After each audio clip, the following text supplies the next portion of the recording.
Bueno, ya estamos grabando, doctor Palazzo. Bueno, muy buenas tardes a todos. Muchas gracias por acompañarnos en este instituto al que tanto queremos y al que tanto le debemos.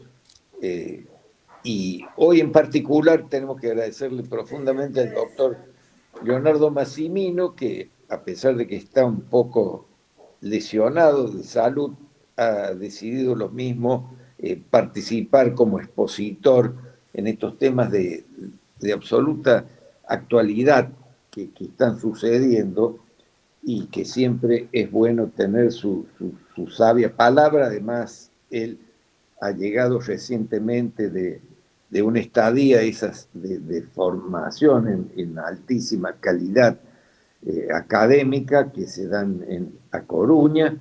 Así que hoy va a ser un placer tenerlo. Muchas gracias, Pablo, por verte, Luis, Jorge, querido, que hace tanto que no te veíamos, así que bienvenidos, Patricia y todos los presentes.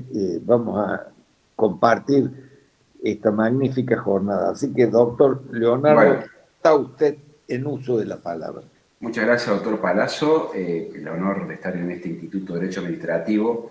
Decía recién dos cosas. Una, que con estos micrófonos me autoacuerdo de la doctora Inés Ortiz, que siempre tenía ya estos micrófonos y auriculares cuando daba sus exposiciones. Inés, ahora la entiendo, porque bueno, uno escucha mejor y puede hablar mejor.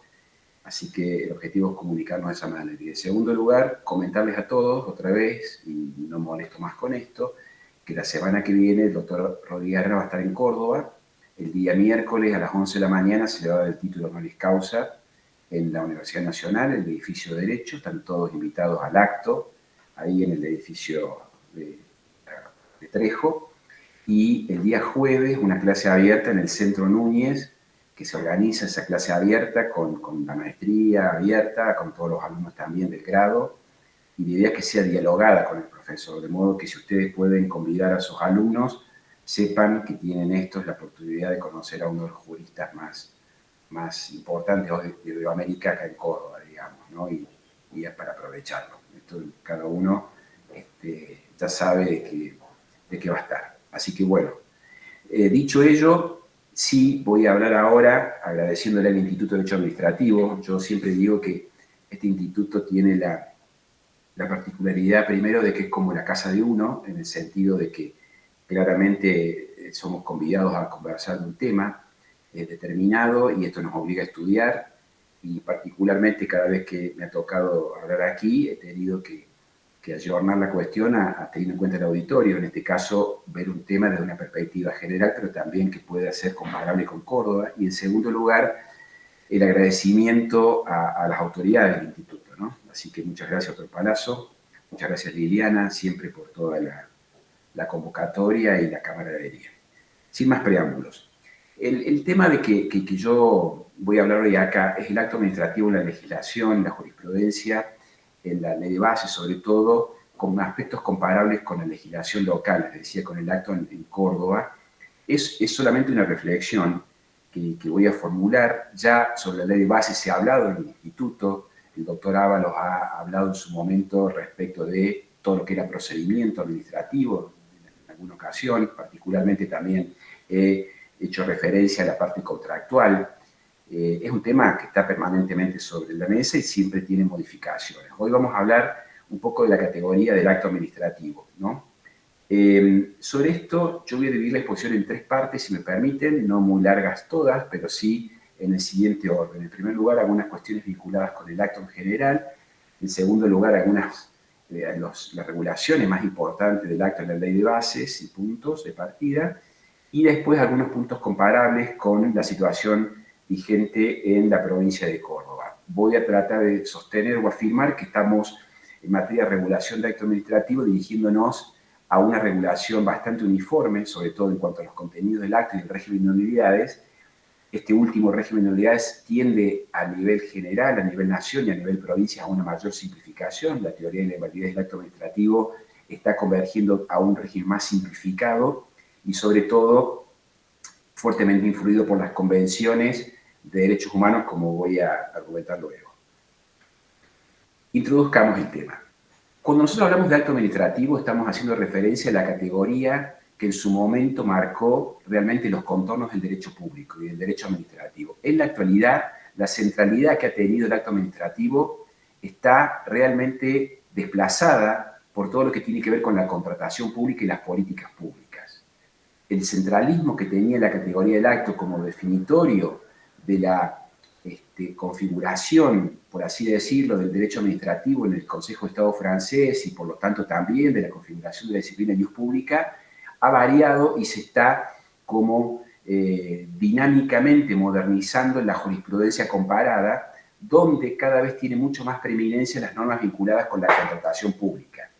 Creo que en efecto el contrato administrativo, las normas del contrato administrativo tienen un peso significativo. No solamente, fíjense en ustedes, porque el contrato se utiliza por la administración para delegar competencias, el contrato administrativo es utilizado para planificar, el contrato administrativo es utilizado para aplicar sanciones, el contrato administrativo es utilizado para organizar al Estado. En definitiva, muchas de las cosas que se realizaban o se realizan en todo caso por actos singulares están siendo encaminadas o canalizadas a través del contrato. Además, a través del contrato también hay como un régimen de mayor coordinación y esto lleva, con el particular o con el ciudadano, y esto lleva también a una suerte de confluencia entre lo que es el derecho administrativo sajón o clásico norteamericano o propio de los países sajones con el del continental europeo.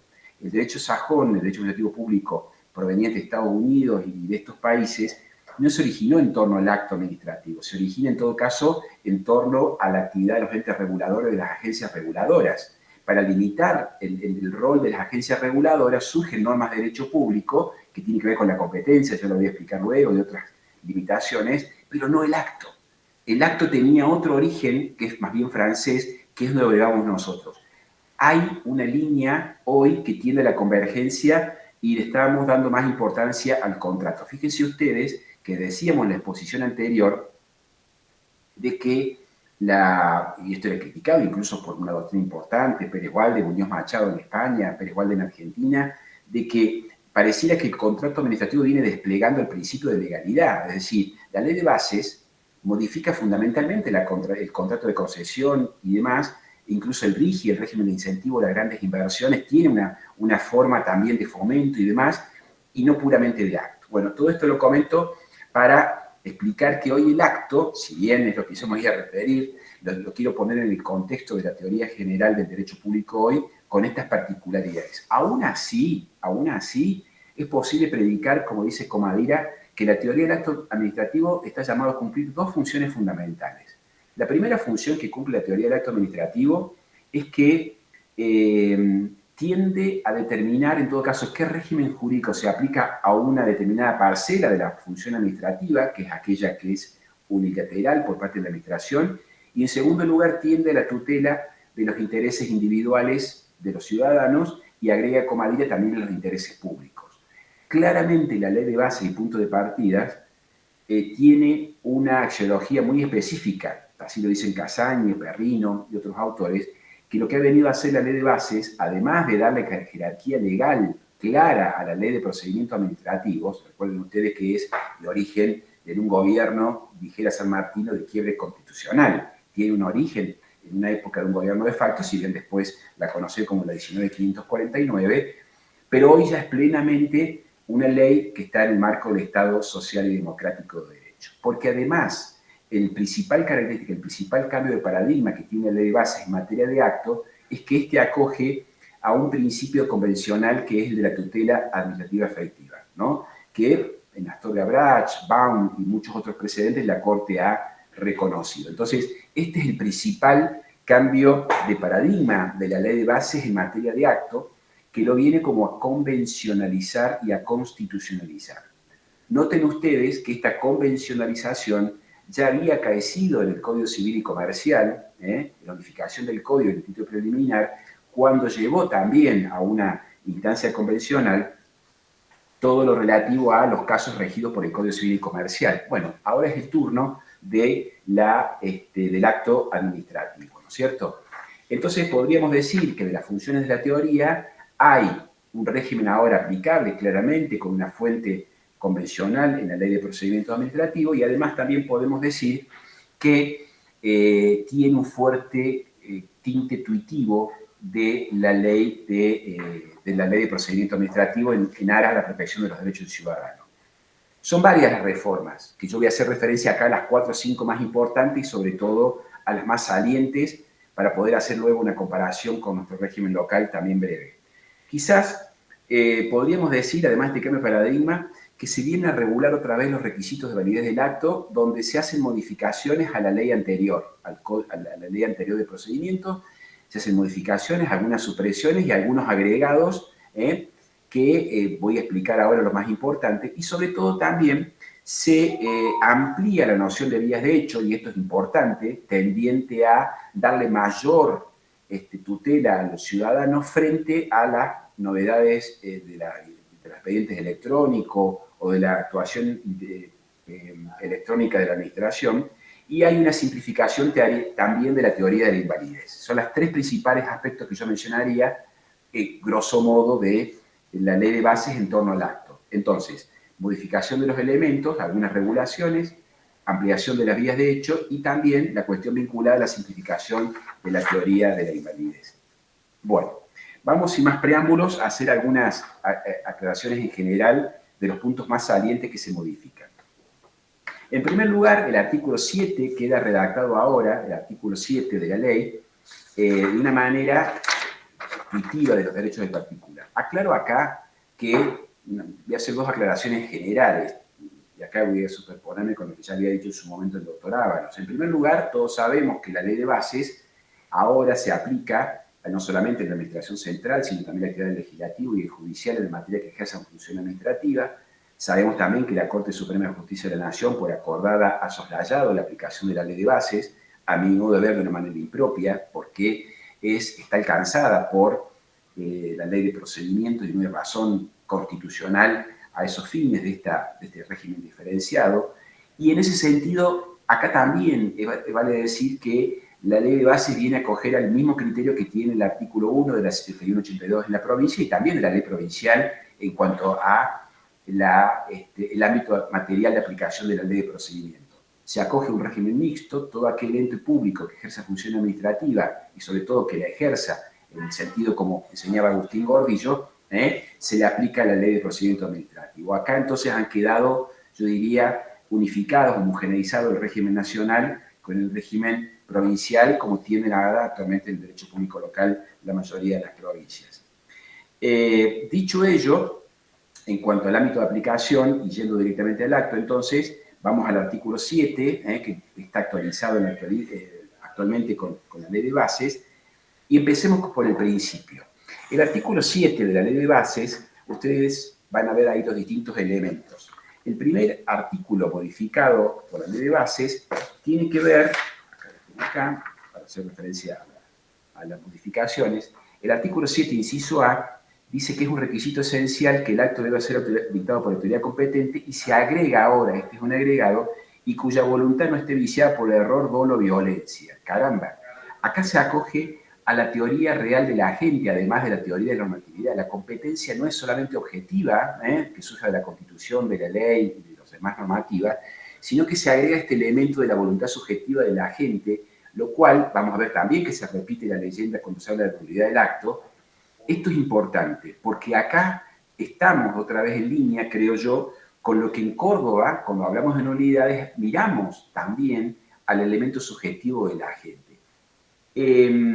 Esta cuestión es criticada de alguna manera, es no favorablemente merituada por la doctrina nacional, y me refiero otra vez a Casañe y Perrino, no así Mayral, Veramendi, que la explican de una manera mucho más práctica, pero son críticos los autores que yo mencionaba en primer término, porque afirman que es impropio de la ley ingresar en la voluntad de la gente, cuando el acto administrativo lo que importa es la voluntad declarada de aquel que emite el acto.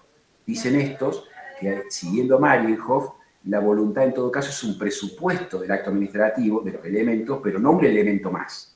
Hoy es claro, la ley nacional se pone como un requisito adicional que la voluntad no tiene que estar viciada por error, dolo o violencia al momento de emitirse.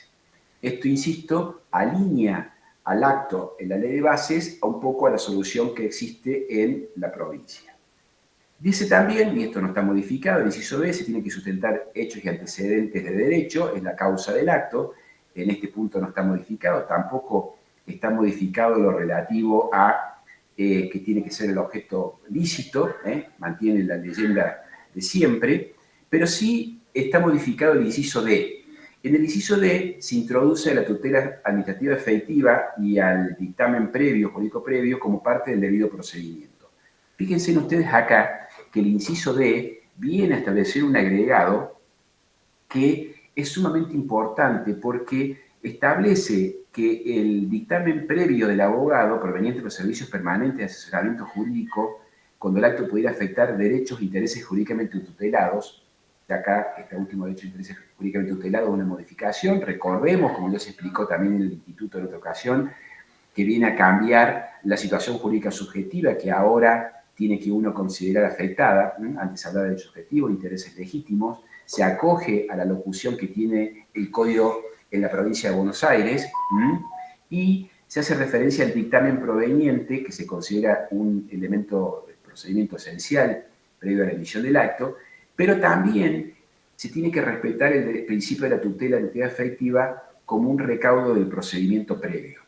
Esto también es criticado en la técnica legislativa porque se pone a un principio como una parte del debido procedimiento previo y no un acto específico. De todas maneras, es claro de que como principio, la misma ley de base en el artículo 1 lo menciona como un principio general, ¿no? Acuérdense ustedes que es la gran novedad de la ley la cuestión de la tutela administrativa efectiva, digamos. Es parte del procedimiento previo y yo vinculado con el 7D, ahora podríamos atachar o adjuntar el artículo 8 bis, que también es parte de los procedimientos, todo lo que tiene que ver cuando correspondieren las audiencias públicas, las consultas públicas y demás, que, como lo ha dicho la Corte en CEPIS, y ahora está en el artículo 8 bis de la Ley de Bases y Puntos de Partida. Entonces, hay un agregado, se ha de alguna manera hecho como una cuestión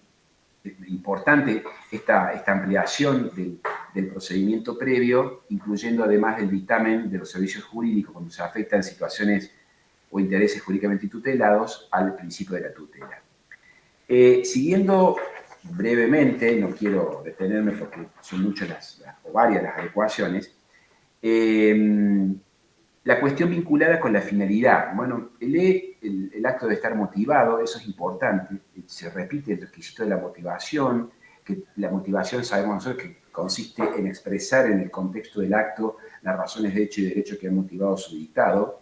Este tema es sumamente importante, sobre todo cuando lo comparamos con el 14 y artículo 15, porque no mencionan como causal de nulidad cuando el acto no estuviere motivado, lo cual también ha suscitado las controversias en la doctrina de por qué se ha omitido la leyenda de la motivación en las nulidades. Pero sí es un requisito esencial, la motivación, expresando en forma concreta las razones, dice la ley, que inducen a emitir el acto, ¿no? El inciso F se refiere a la finalidad del acto y viene a incluir una referencia expresa a la razonabilidad y a la proporcionalidad del acto administrativo. Dice ahora que tendrá que cumplirse con la finalidad que resulte de las normas que otorgan las facultades pertinentes al órgano. También dice que las medidas que el acto involucre deben ser razonables y proporcionalmente adecuadas a aquella finalidad.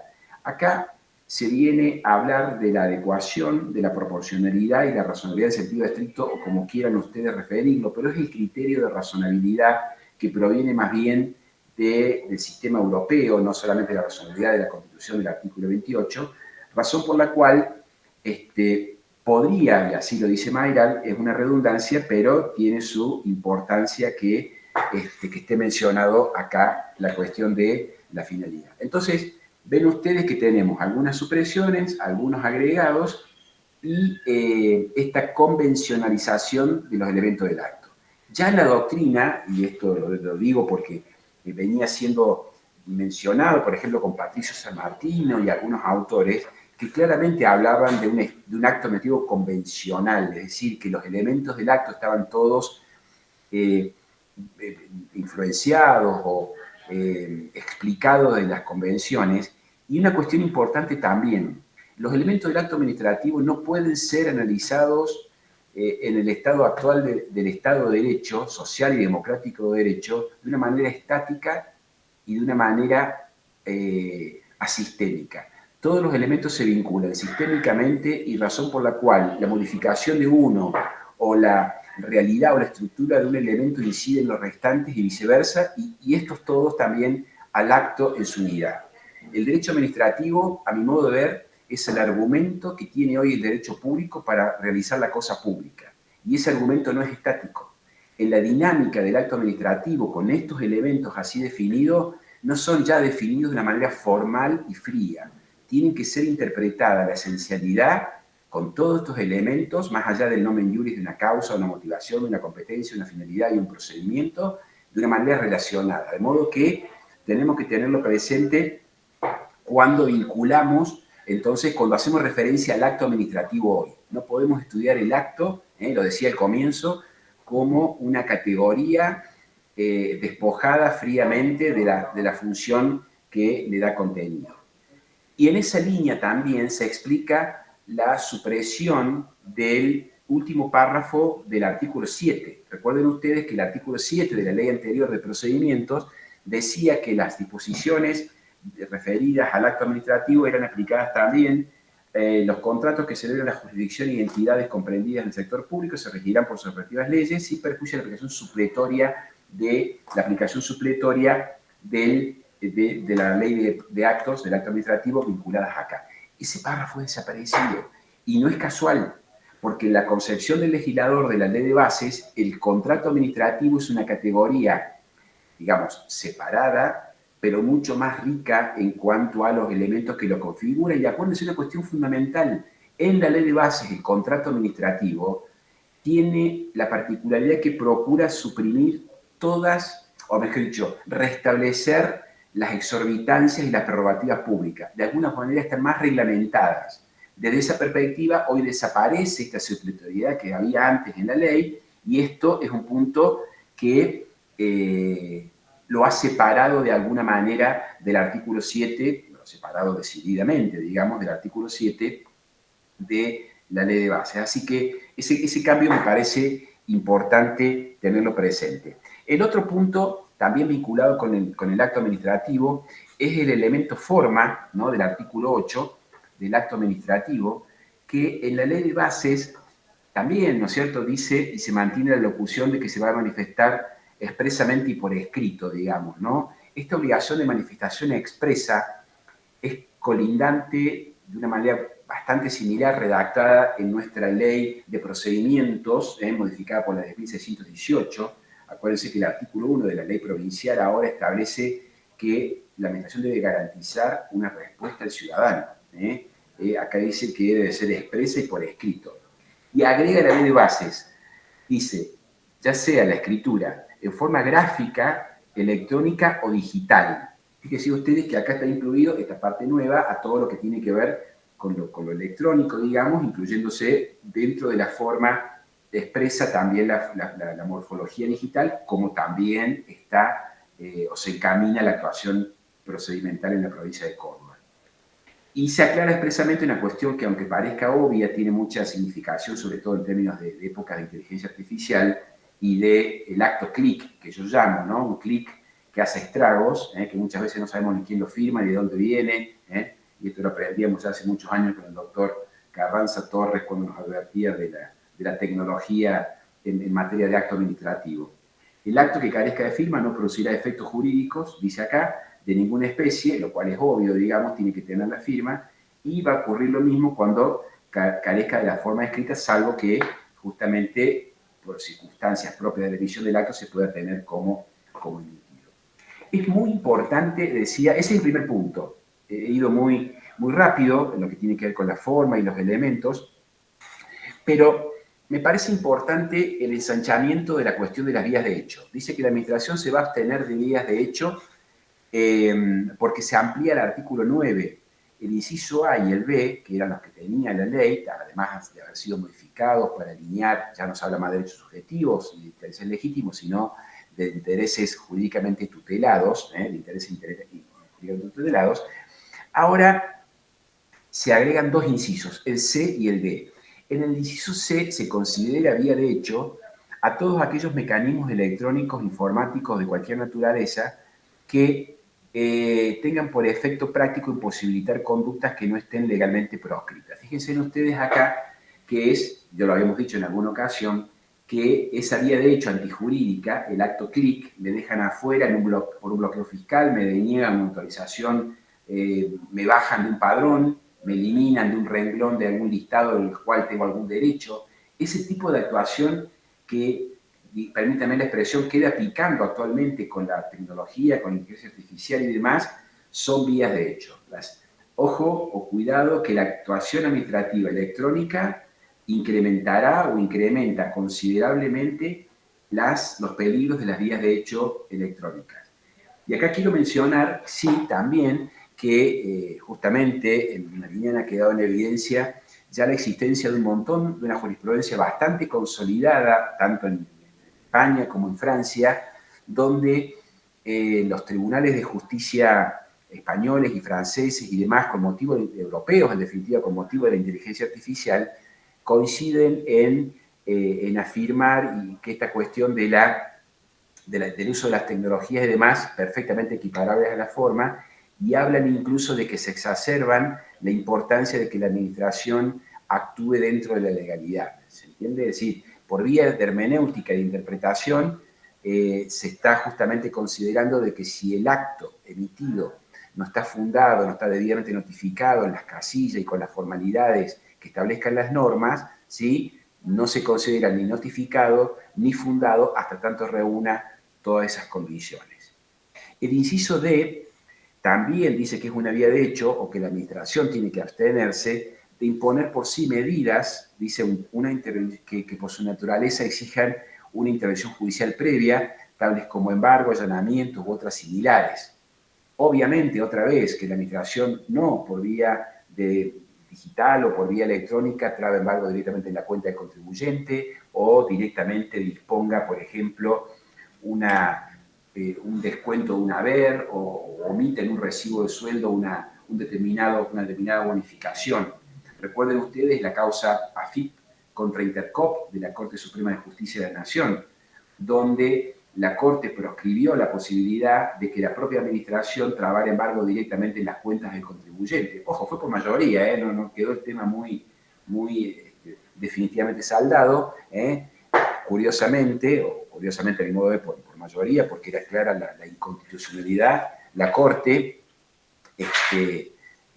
declaró que estas vías de hecho son inconstitucionales cuando es necesario justamente la autorización, o mejor dicho, la intervención de un juez y no por la propia administración.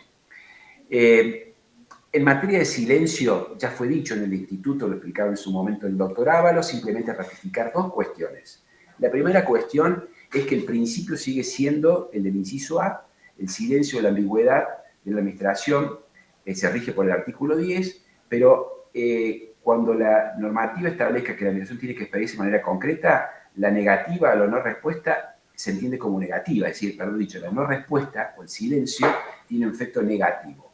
Solamente va a tener un efecto positivo, estoy resumiendo por supuesto, cuando la norma exija una autorización administrativa, ¿sí?, y se trata de una facultad reglada, salvo, acá en la excepción de la excepción, que se refiere a temas de salud, temas de medio ambiente, prestación de servicios públicos y demás. Pablo Comadira es bastante crítico, o mejor dicho, ensancha las excepciones, porque participa de una doctrina que considera que el silencio positivo es una rara avis y que por tanto es de interpretación restrictiva. Lo que sí quiero mencionar que el Ministerio de Desregulación ha emitido, entre otras, la decisión administrativa 836, entre muchas otras, donde hay un montón de trámites donde si no hay que se considera que si hay una respuesta en un tiempo determinado, se considera configurado el silencio positivo.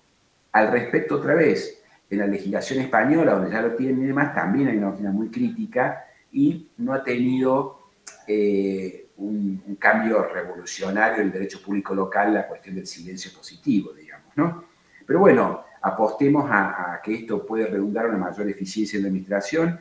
El listado de trámites que ha emitido el Ministerio de Regulación en materia de silencio positivo de autorizaciones es sumamente significativo, importante, y bueno, vamos a hacer un seguimiento del instituto para el futuro de cómo se va a ir dando la suerte de esa norma.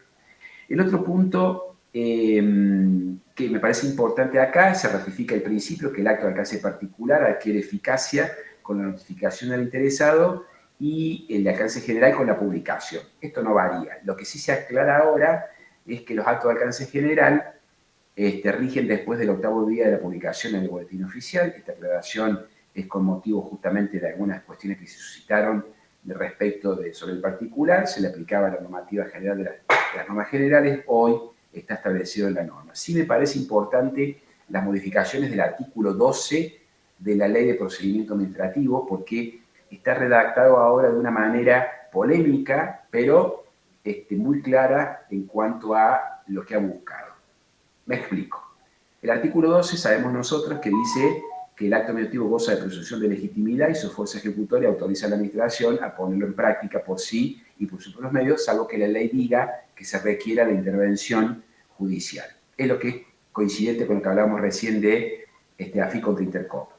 Dice ahora la ley que, y esto es nuevo, que la administración solo podrá usar la fuerza contra la persona y los bienes sin intervención judicial cuando, fíjense, autoriza la intervención directa, y acá hay una cuestión importante, cuando deba protegerse el orden público, el dominio público o tierras fiscales de propiedad del Estado Nacional, incautarse bienes muebles peligrosos para la seguridad o salubridad de la población, o en el caso de las fuerzas policiales de seguridad ante la comisión de delitos flagrantes. La fragancia o la cuestión de la ocupación del dominio público y demás. Esta es la autotutela. Se ha ensanchado la autotutela, esto no es una vía de hecho, y se entiende que la administración lo puede hacer por sí ante sí. Fíjese que no pone la obligación de comunicar automáticamente lo actuado al juez interviniente, digamos. Entonces, en los casos de ocupación en la vía pública, en los casos de usurpaciones y demás, de tierras fiscales y demás, autoriza la norma a establecer este tipo de actuación pública. Esto es un tema para hacer una tesis, digamos, ¿no? Porque cuando están involucrados el orden público, el dominio público, tierras fiscales, hay un régimen de tutela agravada o especial que permiten a la administración actuar por sí y ante sí sin la intervención judicial. Luego se modificaron también los requisitos o las causales para pedir la suspensión de los efectos del acto en sede administrativa. Y acá hay una variación importante en uno de los requisitos, o sea, sabemos nosotros que los recursos que se interponen no suspenden la ejecución del acto, salvo que lo disponga la administración. Y dice que la administración la deberá disponer de oficio a petición de parte por razón de interés público, una causal, cuando la ejecución del acto traiga aparejada mayores perjuicios que su suspensión, costo-beneficio. Mayores perjuicios. Si yo ejecuto el acto, hay más perjuicios que los beneficios que estoy tratando de procurar con el acto, o cuando se alegare fundadamente una nulidad ostensible y absoluta. Esta palabra ostensible es agregada. La palabra ostensible, dice San Martino, es de la misma ostensibilidad del amparo. Entonces, hay dos cuestiones a tener presente. Hoy, para pedir la suspensión de los efectos del acto, uno tiene que explicar que la suspensión se justifica porque ejecutarlo produce tales o cuales perjuicios al particular, al interés público, y los beneficios están acotados, digamos, ¿no es cierto? Esta cuestión de eficiencia, creo yo, está en línea con los propósitos de la ley de procedimiento y también con los de la ley de bases y puntos de partida, digamos, ¿no es cierto? Hay también acá, me parece, una homogeneidad con lo que hacen varias legislaciones provinciales. La ley de procedimiento administrativo de Mendoza, modificada hace unos años, hace referencia, tiene una norma similar en materia de costos y beneficios de la actuación, en Santa Fe también. En la provincia de Corrientes se han modificado las causales se habla de justicia administrativa en Corrientes, y también en materia de cautelares se permiten las cautelares cuando, de la misma manera, la ejecución del acto traiga aparejada mayores perjuicios que su suspensión. Es un criterio que en definitiva es el criterio que anida cuando nosotros hablamos en una cautelar o en el mismo artículo 19 de la ley en la provincia, y tengo que explicar que no es razonable aplicarlo. Este criterio de costo-beneficio, no hablo de costo económico solamente, me refiero al costo social, institucional, el costo en un sentido amplio, beneficios amplios, es lo que anida en el criterio siempre de las medidas cautelares, ¿no? La verosimilitud del derecho y el peligro en la demora como criterios que tenemos que ir sopesando en cada caso concreto, ¿no? Entonces, tengan en cuenta que los marcos teóricos actuales en materia cautelar pueden adquirir una terminología más novedosa, más actual o más complementaria, pero en el fondo estamos haciendo referencia a mi modo de ver, ¿no? Al mismo tipo de conceptos, ¿no? Valorar peligros, valorar los intereses en juego, el equilibrio como pauta de razonabilidad, pauta de mesura para discernir en el caso concreto las causales de suspensión, digamos, ¿no? Pues bien, ese es el artículo 14. Fíjense ustedes cómo, en cuanto a los requisitos de los caracteres, hay modificaciones. Y el requisito de la ostensibilidad, ahora la ley habla de que uno tiene que hacer referencia fundadamente a una unidad ostensible y absoluta. Tiene que desprenderse del acto. Tiene que estar en el acto de la ostensibilidad. Esto, cuando uno agrega un elemento más, una cuestión de lenguaje, achica el régimen jurídico aplicable a la realidad que sea ahora puesto de un modo más severo. ¿Cuál sería una causal de severidad? Y, por ejemplo, la autoridad es manifiestamente incompetente. Manifiestamente incompetente. Me viene a la cabeza la causa Barraco Aguirre de la Corte Suprema, en la que Barraco decía, me acaba de dejar cesante un interventor de la UNC, no el decano o el rector de Derecho. Entonces, para él, en su lectura, estábamos hablando de una autoridad manifiestamente incompetente. Yo creo que puede aplicar mucho en esto ostensiblemente nulo el acto, en los actos clic, en los actos electrónicos, cuando me están a mí sacando un listado o sacando de un régimen determinado sin darme ninguna explicación de una manera arbitraria, y bueno, suspenda y vemos. Acá les recuerdo también que lo que aconseja la práctica administrativa, sobre todo en el fuero federal de las cámaras federales de Buenos Aires, es pedir primero la suspensión en sede administrativa y posteriormente pedirla, en todo caso, con una cautelar autónoma o no, con el marco de la ley de cautelares, en el fuero contencioso, ¿no? Acá hay cámaras que tienen estos criterios, las cámaras federales, pero la suspensión se tiene que pedir necesariamente en sede administrativa. Veremos cómo va fluyendo el artículo. Vamos ahora, brevemente, para ir enfocando ya al final de la exposición, a lo que es la teoría de invalidez.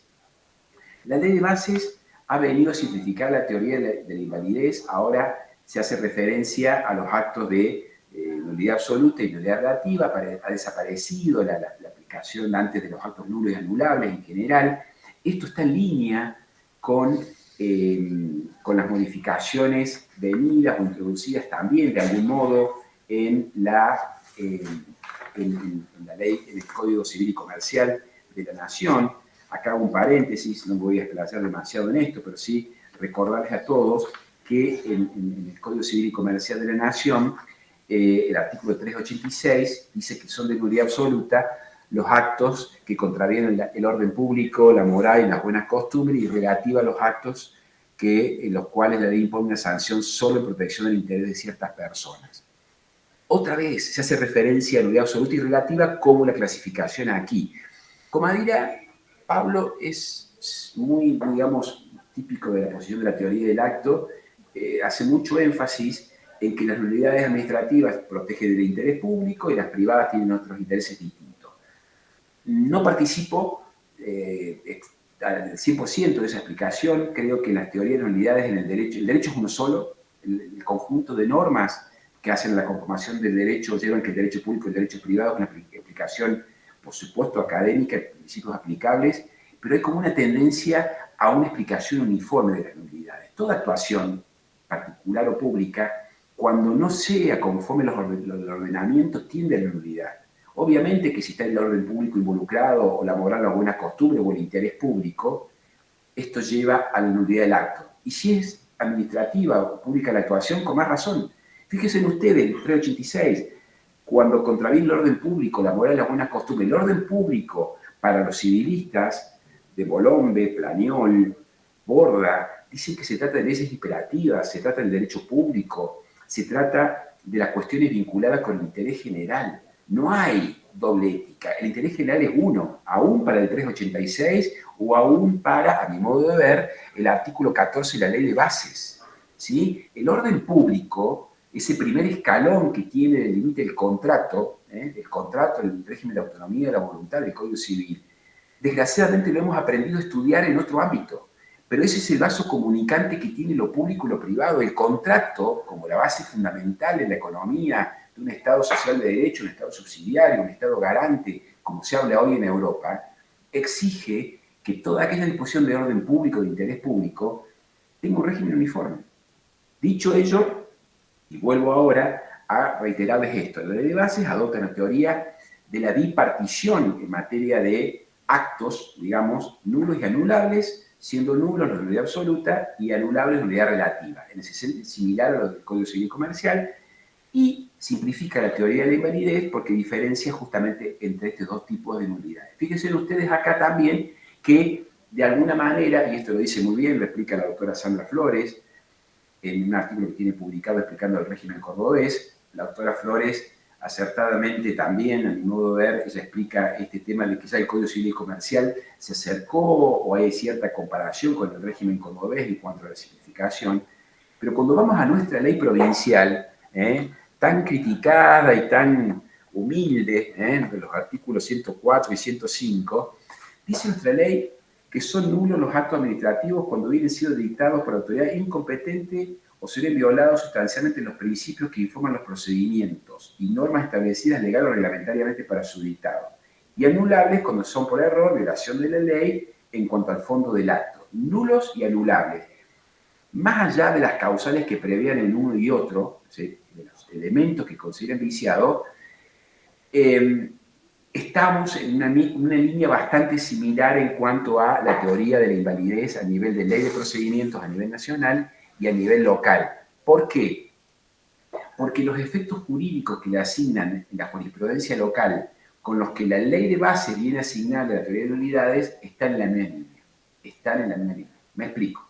Y ya que comparo, antes de hablar de los efectos de la nulidad, quisiera acá aclarar dos cuestiones respecto de las causales de nulidad y de anulabilidad. En la ley de bases, el artículo 14 menciona supuestos taxativos de cuando el acto es nulo, de nulidad absoluta e insanable en los supuestos contemplados allí, ¿no? Cuando la voluntad está viciada, o cuando el acto fue emitido por una autoridad incompetente, o cuando el acto tuviera un objeto ilícito, o cuando hubiera sido emitido la audiencia previa al interesado y esta fuera obligatoria. Fíjense ustedes acá que hay cuestiones puntuales de incompetencia o de licitud manifiesta. Y esto de que el auto es nulo, de nulidad insanable, en los términos de la ley, que son taxativos los supuestos que están mencionados así, porque el 15 dice, son anulables los actos cuando no concurrieran ninguno de los supuestos del artículo 14. Dice, las irregularidades o omisiones no esenciales no dan lugar a nulidad alguna, dice el 14. Entonces, tenemos un supuesto de nulidades fuertemente tasada del artículo 14 y las reglas de la regularidad del acto conforme al artículo 15. ¿Sí? Y estas causales que menciona el artículo 14 de nulidad absoluta, yo quiero una vez más decir que a mi modo de ver está en línea con lo que el derecho comparado menciona, un derecho comparado estudia con las irregularidades de la actuación administrativa en general. Hoy, en el derecho comparado, sea en un país como Gran Bretaña, que acoge a un common law, o en Francia, cuyo Consejo de Estado también nos habla del acto administrativo, del elemento del acto, hay tres aspectos que son como los esenciales para configurar la regularidad de actuación administrativa. La competencia, si el acto es emitido ultra vires, es decir, por fuera de la competencia se considera que hay una vía de hecho, hay un ensanchamiento acá de la vía de hecho, por eso la incompetencia en cualquier ordenamiento es importante. No puede la administración o el Estado actuar fuera de la competencia. En segundo lugar, el derecho, la cuestión del derecho a ser oído o defendido, acá lo dice, cuando se hubieran emitido los procedimientos previos esenciales.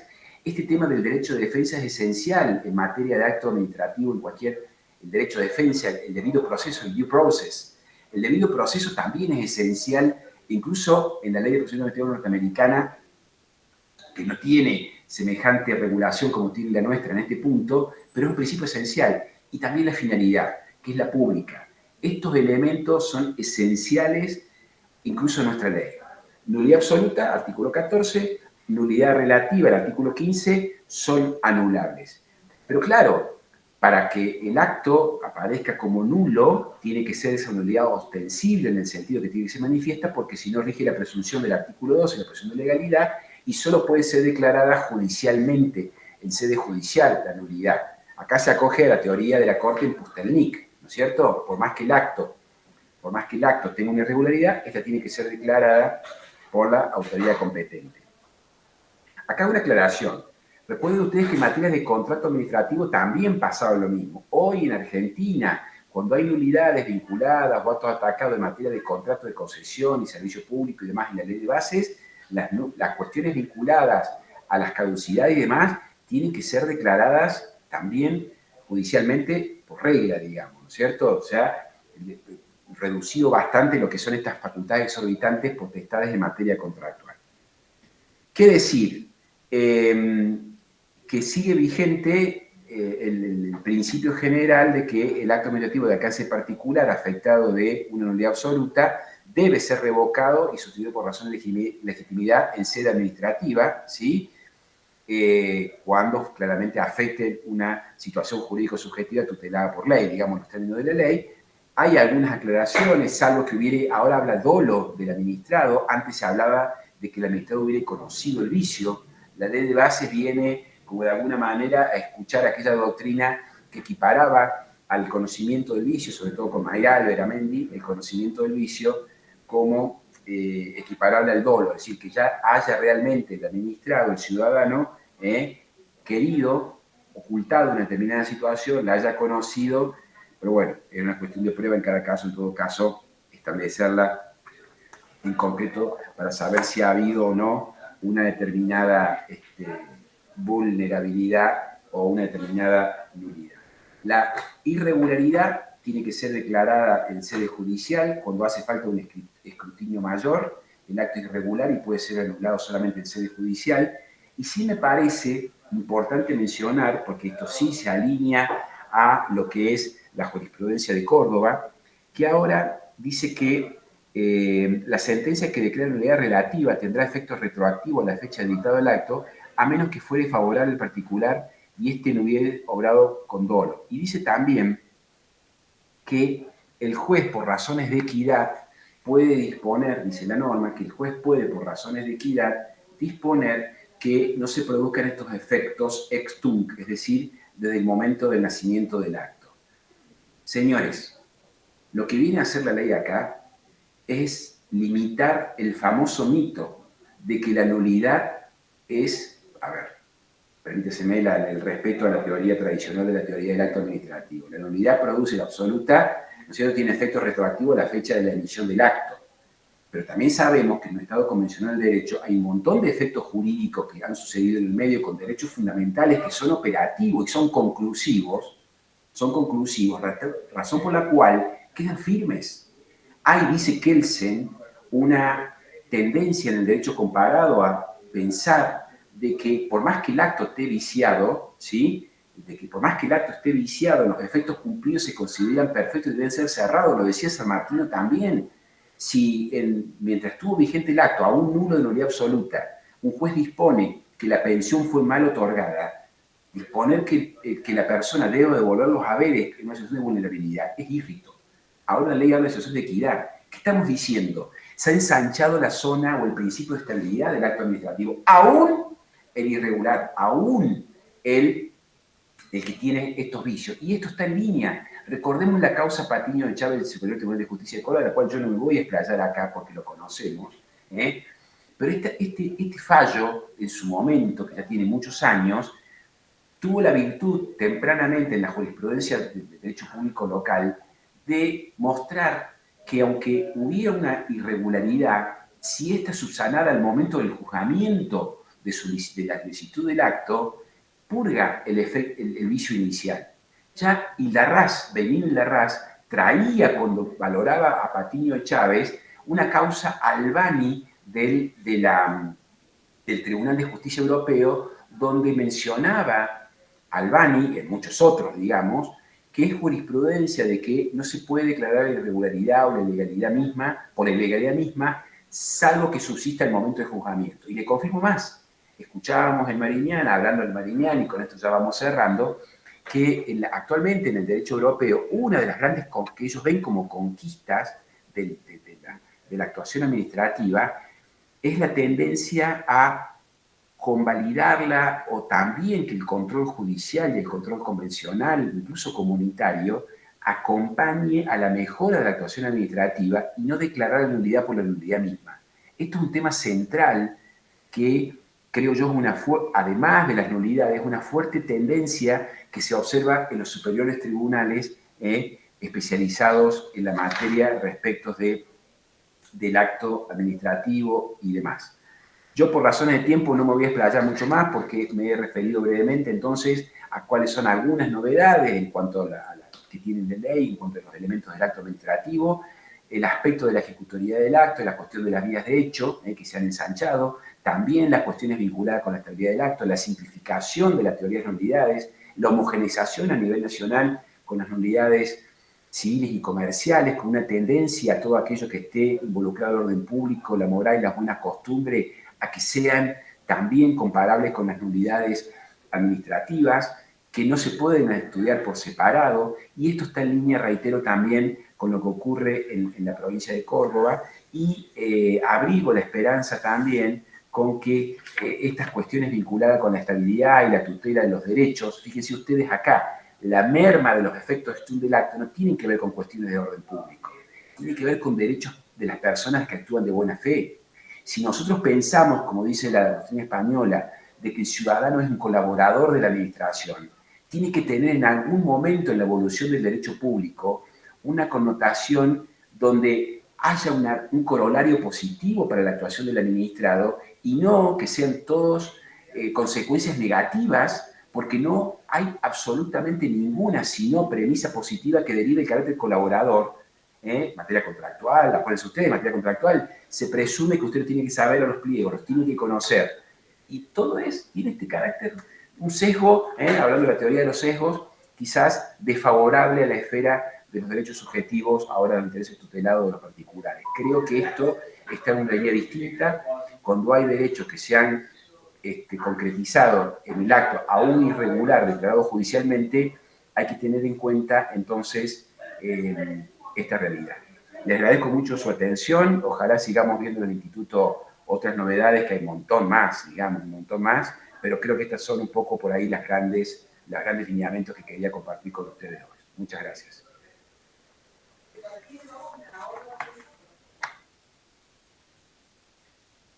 Muchas gracias, doctor Massimino, como siempre, una magnífica exposición sistemática, novedosa, así que le agradezco muchísimo. Yo creo que no estamos tan lejos de un sueño que siempre proclamaba los maestros del derecho administrativo, de que algún día tengamos un código de la materia, un código sustantivo, porque si no nos vemos permanentemente en la obligación de incorporar normas del derecho sustantivo en las normas procesales, y bueno, eso no sería lo ideal, ¿no? Así que felicitaciones. Yo creo que con esta inmaterialidad de los contenidos digitales se va a dar la posibilidad de que se vayan convergiendo los conceptos, el sistema del derecho administrativo sustantivo nacional, el provincial, inclusive el municipal, en normas que tengan validez en toda la nación, y eso le dé al sistema una movilidad propia de la esencia de nuestra disciplina, que es que estamos administrando un derecho in fieri, como dicen los italianos, con muy buen criterio. Es decir, todas las mañanas nos despertamos y hace falta aplicar una norma del derecho administrativo de una manera diferente, o dictar una norma, o abolir una norma, etcétera, etcétera, ya con respecto al sentido positivo del silencio, el ministro Terraño sacó una vez un decreto que fue muy interesante que posibilitó, atento al silencio de la vieja Entel, de poner los call centers. Se presentaba una solicitud, no le contestaban y abrió un call center, que fue una forma incipiente de comenzar a incorporar la tecnología digital en el mundo civil, práctico, con los fax, que eran una fantástica. No era ahí, iban al call center y mandaban el fax a todos lados, etcétera. Así que muchas gracias por la exposición y como es habitual, les doy la palabra a todos aquellos que quieran formular algún comentario sobre la exposición. Sí. José, no sé si... yo ahí creo que hay un tema también que son, bueno, que es la línea de estudio que yo he tenido en el último tiempo, que es el tema de las nuevas tecnologías, que muy bien ahí Leonardo lo mencionó con el tema del acto clic, que tiene que ver con lo que es el tema del acto jurídico automatizado, ¿no es cierto? Que hay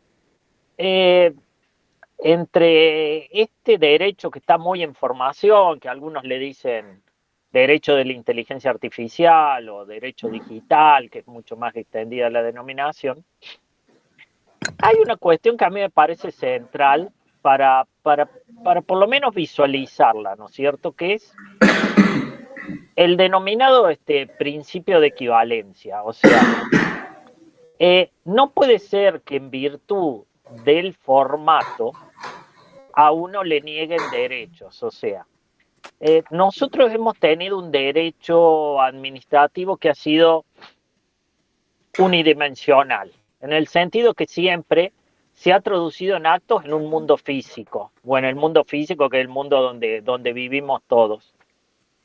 Pero hay una dimensión digital de la vida humana que ahora yo creo que tenemos de nuevo un derecho administrativo bifronte, no por cuestiones de legitimación, sino por proyecciones de actuación. Y en ese sentido hay un derecho administrativo digital que muchas veces es muy distinto del físico y muchas veces, por eso es interesante esta extensión de las vías de hecho, se utiliza las particularidades del formato tecnológico para negar derechos que en el mundo físico los administrados tienen de modo esencial, ¿no es cierto?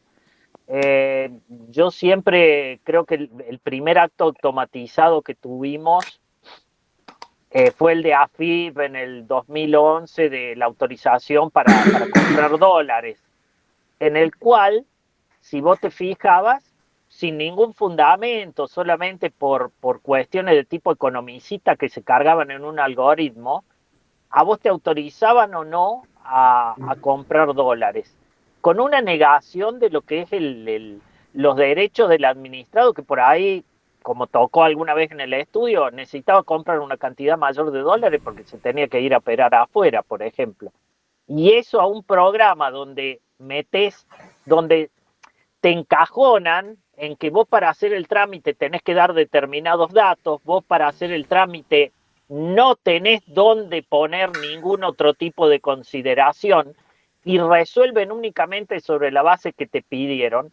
Si ustedes se fijan, es tremendamente autoritario y sin embargo es el 90% de las cuestiones que tenemos en las plataformas digitales de la administración. Entonces, hay toda una esfera de los llamados derechos digitales, en lo cual el derecho administrativo va a tener mucho que decir, y fundamentalmente yo creo que este concepto nuevo de derechos digitales se van a delimitar más desde el derecho administrativo que desde ninguna otra rama del derecho, por lo mismo que o son entidades públicas o es el propio Estado el que está digitalizando toda su actuación, ¿no es cierto? Entonces, acá hay una cuestión que yo creo que entre los principios que están hoy y viene para determinar si algo es vía de hecho o no en lo digital, haciendo un aporte a una excelente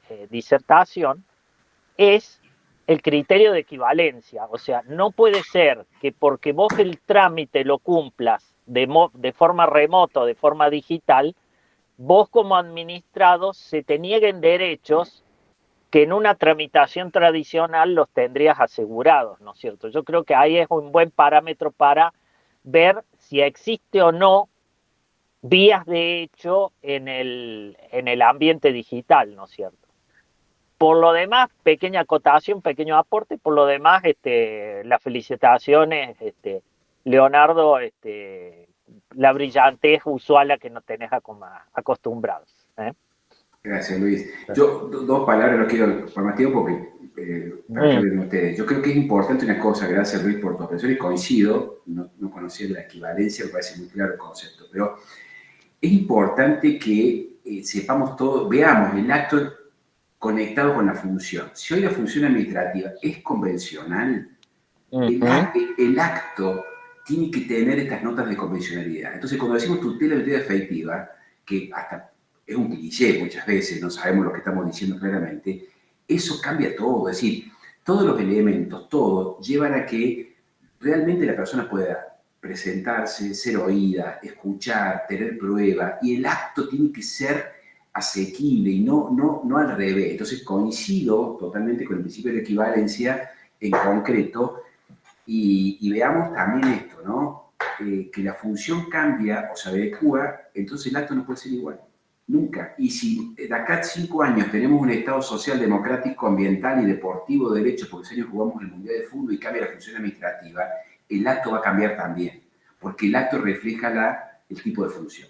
Pero bueno, es parte de la dinámica que propongo, digamos, ¿no? Para analizar. Perfecto, muchísimas gracias. Está Luz Alberto que tiene la mano levantada ahí. Luz. Me parece que se acaba de eliminar solo, ¿no? Luz, estás con el micrófono apagado. Claro, tiene el micrófono apagado. Ahora te escuchamos, Luz. Acá estoy. Soy joven, pero no tanto, por eso la tecnología tampoco todavía no estoy invadida tecnológicamente bien.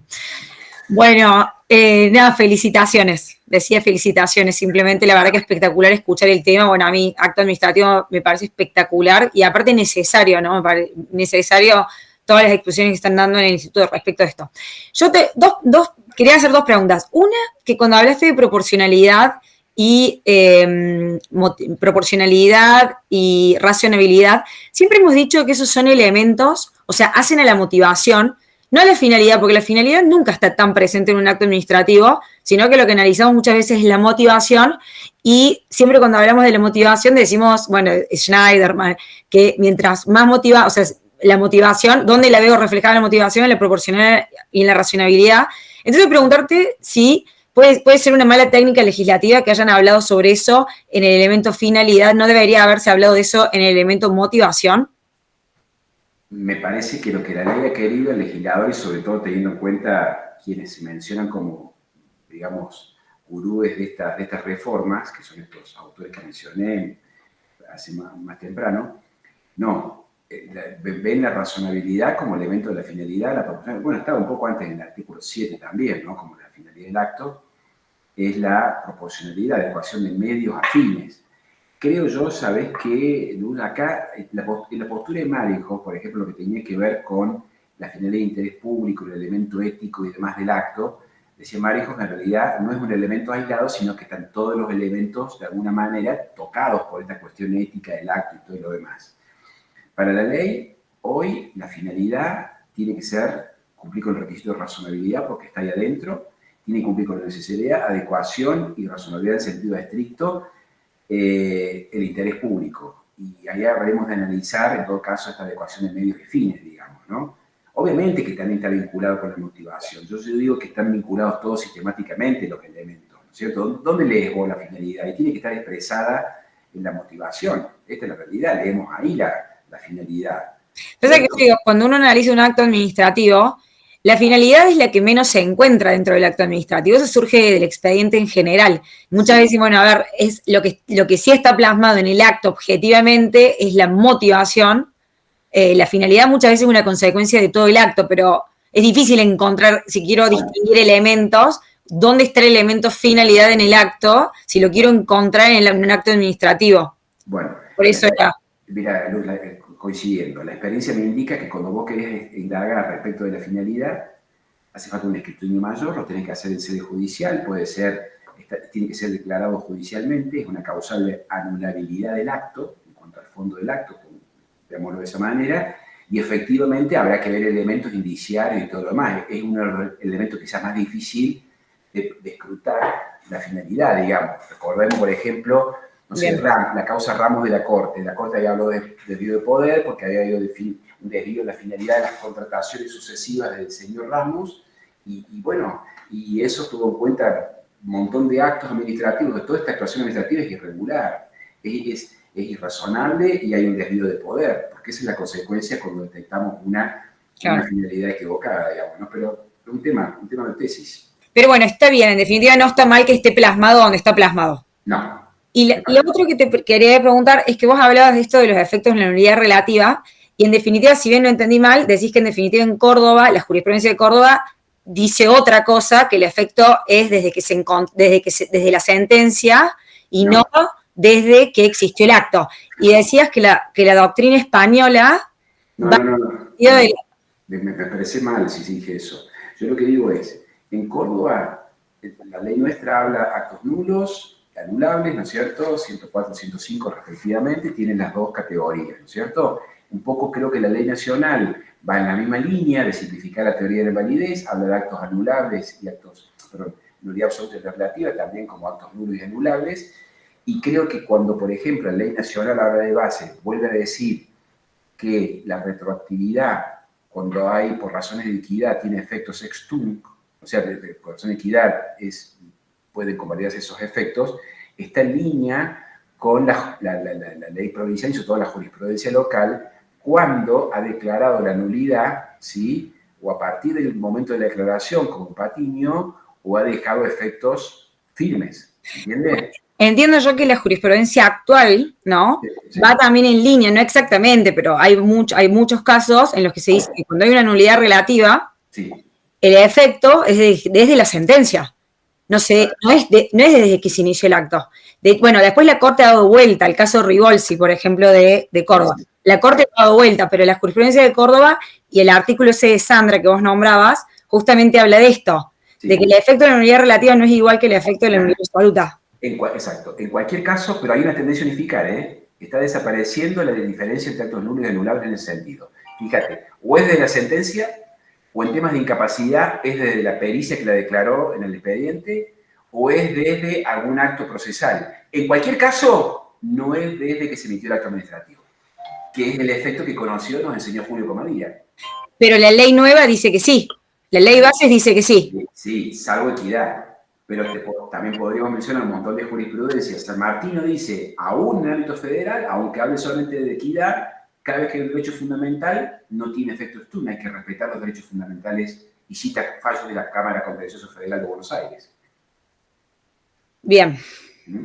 Bárbaro. Bueno, bárbaro, gracias. Tengo muchísimas preguntas más, pero no las voy a hacer todas acá. Bueno, te escucharemos en el... Muy bien. Juan Pablo me parece que tiene una... Pablo Agüero. Bueno, muchas gracias. Excelente, Leonardo, tu exposición. Me ha clarificado varios puntos y me ha solucionado varias preguntas.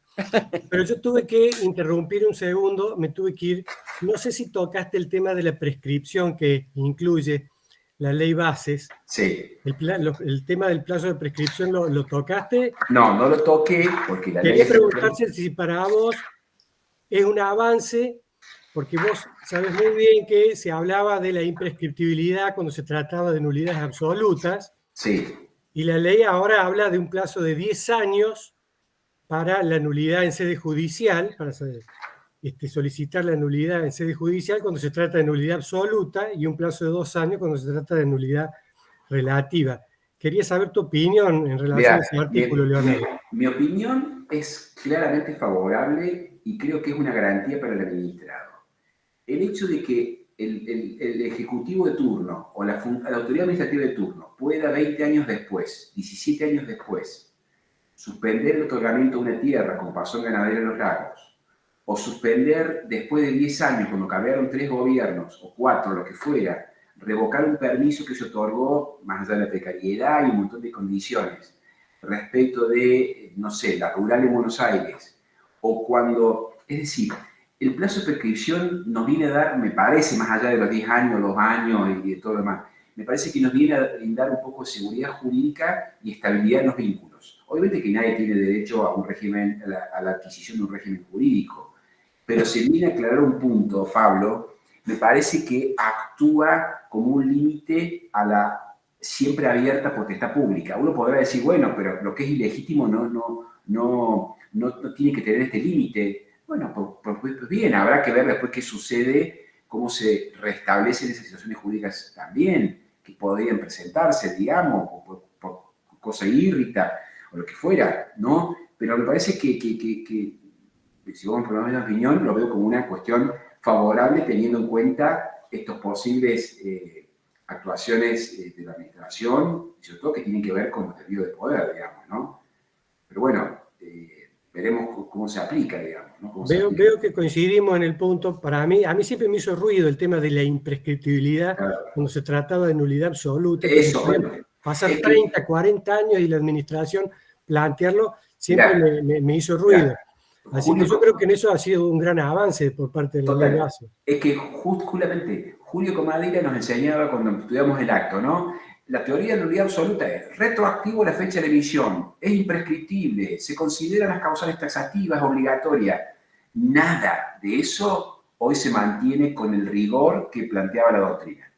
Hoy es, desde el momento que se ha declarado, pues, salvo que haya firme ciertos actos, es prescriptible, tiene efectos a futuro, es decir, hay como una unificación. Y no quiere decir que el interés público no sea respetado, al contrario, creo que tiene que ver con una exigencia del interés público, la estabilidad de los vínculos y, bueno, podríamos charlar todo el día, ¿no? Respecto de cuál es la tendencia, ¿no? Pero hay una tendencia, y eso es importante, a unificar la nulidad con la anulabilidad, manteniendo un núcleo claramente propio de cada una de las categorías, digamos, ¿no? Muy bien. Bueno, doctor, nuevamente un aplauso para el doctor Nascimento y agradeciéndole. Bueno, muchas gracias a todos. Qué lindo estar en el instituto siempre, José. Muchas gracias a todos los que han concurrido. Gran abrazo, che.